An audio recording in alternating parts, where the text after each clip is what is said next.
হ্যাঁ, এবার ইয়ে নিয়ে আসো। এবার হচ্ছে রেসিং কারটা নিয়ে আসো, দেখি রেসিং কারটা কেমন পাওয়ারফুল। হ্যাঁ, আবার দিয়েছি। তুমি এইগুলো রেখে দাও, ল্যাম্বরগিনি। এবার রেসিং কার নিয়ে আসো। এটা কি রেসিং কার? এটা তো জিটি বললে, টয়োটা জিটি। আচ্ছা ঠিক আছে, তুমি টয়োটা জিটি এখন চালাও, দেখি এটার পাওয়ার কেমন। প্রথমে ল্যাম্বরগিনি চালাইছো না? প্রথমে হ্যাঁ রেসিং কার চালাওনি। এবারে তুমি চালাও জিটি, টয়োটা জিটি, দেখি এটা পারে কিনা। এটাও পেরেছে, এইটাও পেরেছে। এবার রেসিং কার নিয়ে আসো, এটাকে বন্ধ করে রেখে দাও, বন্ধ করে রেখে দাও।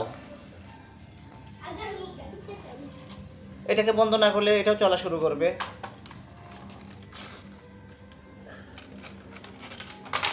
আচ্ছা, এবার রেসিং কারটা দেখি পারে কিনা।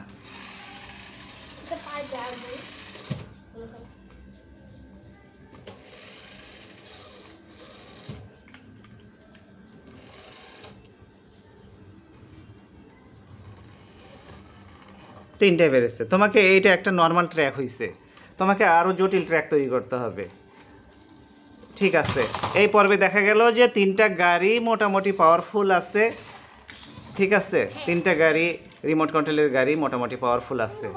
ঠিক আছে, আমরা পরের পর্বে দেখাবো যে আরও আমরা কঠিন ট্র্যাক, যেখানে থাকবে কাগজ, তারপরে এই পেন্সিলগুলো থাকবে, তারপরে আরও বিভিন্ন কিছু ইয়া দিয়ে আমরা একটা রাস্তা তৈরি করব।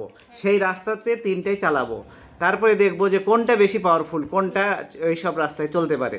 তারপরে আমরা মন্তব্য করব কোন গাড়ি বেশি শক্তিশালী। তো ঠিক আছে।